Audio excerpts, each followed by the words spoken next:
Sir ఇప్పటి వరకు మేము మీరు డైరెక్షన్ చేస్తున్నప్పుడు రెడీ బాబు అనడం విన్నాం కానీ స్పీచ్కి ముందు రెడీ అని చెప్పడం వినలేదు. అలా చెప్పి మొదలు పెడతాం. కరెక్ట్ కాదులేండి, అది థియేటర్లో చూద్దరు బ్రదర్, బ్రహ్మాండంగా ఎంజాయ్ చేస్తారు. ఏముండదు, కెమెరామెన్ సార్ రెడీ, బాబు రెడీ, బాబు స్టార్ట్, కెమెరా యాక్షన్. ఓకే, ఇది జస్ట్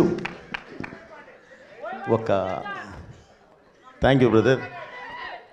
ముందుగా ఇక్కడికి విచ్చేసిన సోదర సమానమైన నందమూరి అభిమానులందరికీ, అలాగే మీడియా మిత్రులందరికీ, ఈ 3D ఎక్స్పీరియన్స్ని అద్భుతంగా ఎంజాయ్ చేయడానికి వచ్చిన ప్రేక్షకులకి ప్రతి ఒక్కళ్ళకి నా ధన్యవాదాలు తెలియజేస్తున్నానండి. ఇప్పుడు చెప్పాల్సింది, ఇప్పుడు మాట్లాడాల్సింది నేను కాదు.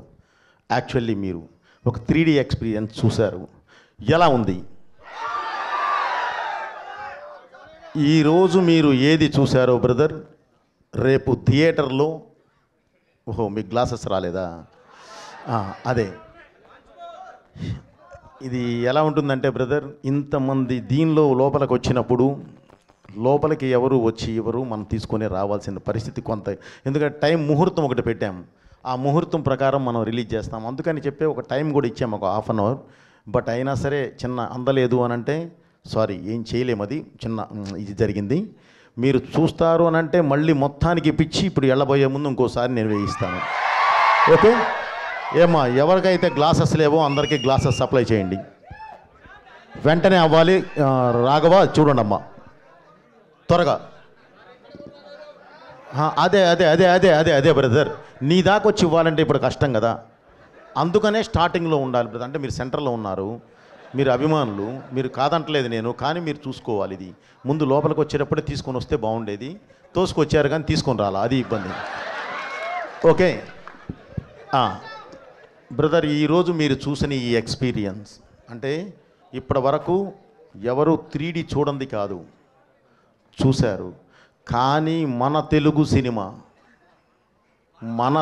సినిమా ఒక మంచి ప్లాట్ఫామ్ మీద, అంటే ఒక మామూలుగా మా స్క్రీన్ మీద మన సినిమా చూసి తర్వాత మీరు 3Dలో చూస్తే ఉండే ఆ ఎక్స్పీరియన్స్, బిలీవ్ మీ, అది మీరు చాలా గొప్పగా ఫీల్ అవుతారు.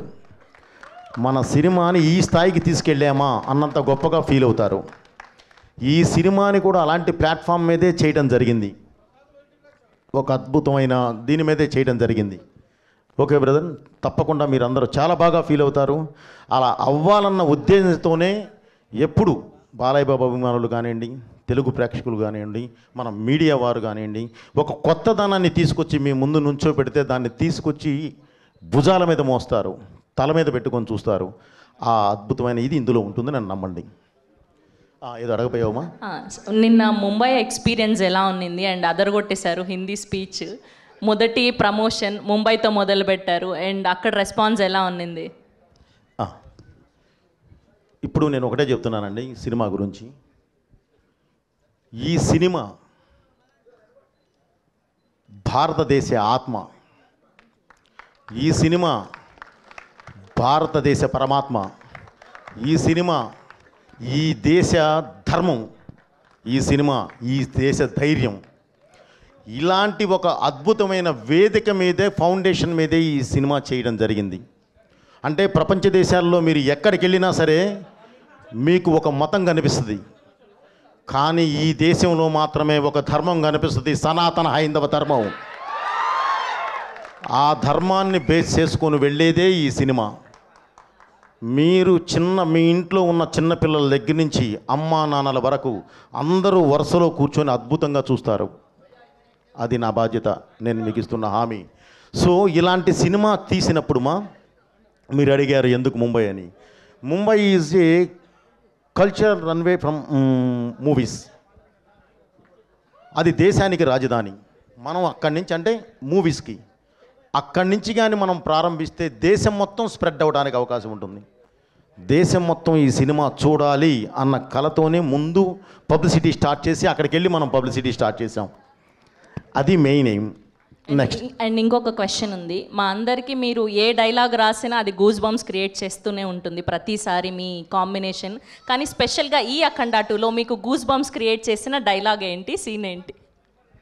నీ బిడ్డల్లో ఏ బిడ్డ బాగుంటాడు అంటే ఏం చెప్తాం చెప్పుమా. ఇది రాసింది నేనే, ఇది తీసింది నేనే. సో అది ఎంత ఇది చేసినా సరే దాన్ని ఒక ప్లాట్ఫామ్ ఎక్కించే విధానం ఉంటుంది సెల్యులాయిడ్ మీదకి. దానికి నాకు కావలసిన నా ఆయుధం బాలయ్య గారు, ఆయనటు ఉన్నారు. సో ఇందులో ప్రతిదీ మన కల్చర్కి మన ట్రెడిషన్కి లాకులో ఉంటుందమ్మా. సో అందువల్ల ఏంటంటే ప్రతి డైలాగు బాగుంటుంది ఇందులో. అసలు ఏది ఇది బాగుంటుంది ఇది అది అనడానికి లేదు. బాలయ్య బాబు గారి సినిమా 3Dలో అందించాలి అన్న ఐడియా ఎవరిది సార్ ఫస్ట్?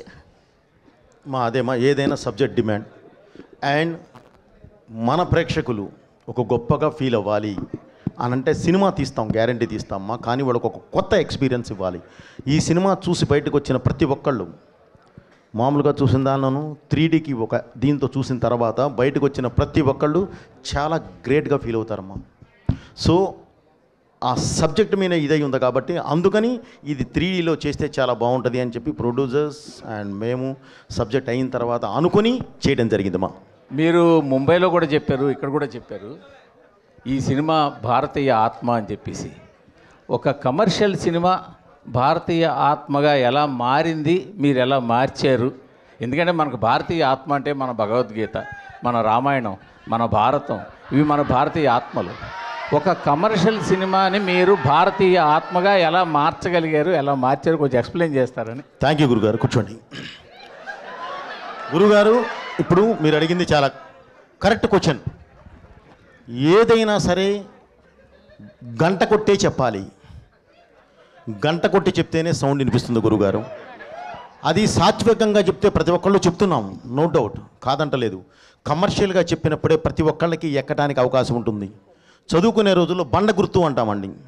అలాగే దీనికి ఒక ఇది చెప్పాము. ఇప్పుడు మీరు చెప్పారండి భగవద్గీత, రామాయణం, మహాభారతం ఎక్సెట్రా ఎక్సెట్రా మొత్తం చెప్పారు గురుగారు. మీరు నమ్మండి, రేపు చూడండి గురుగారు, ఈ 3 సినిమాలో ఉంటాయి. ఓకే అండి, దీనికి సంబంధించిన ప్రతి ఇది దీనిలో ఉంటుంది. ఈ 3టికి మూలం ఉందో చూడండి గురుగారు. ఇప్పుడు వారు అడిగారు భగవద్గీత, రామాయణం, మహాభారతం అంటేనే మన దేశ ఆత్మ. ఆ ఆత్మ ఒక కమర్షియల్ సినిమాలో ఎలా ఉంటుంది అని అడిగారు. ఈరోజు నేను చెప్తున్నాను బ్రదర్, మీరు సినిమా చూడండి, ఈ 3టికి ఉన్న ఆత్మే ఈ సినిమా, దాని మీద నుంచే మొదలవుతుంది. సో అందుకే చెప్పాను, ఇది ఈ దేశ ఆత్మ, ఈ దేశ పరమాత్మ, ఈ దేశ ధర్మం, ఈ దేశ ధైర్యం ఏంటి. రేపు సినిమా చూడండి సార్.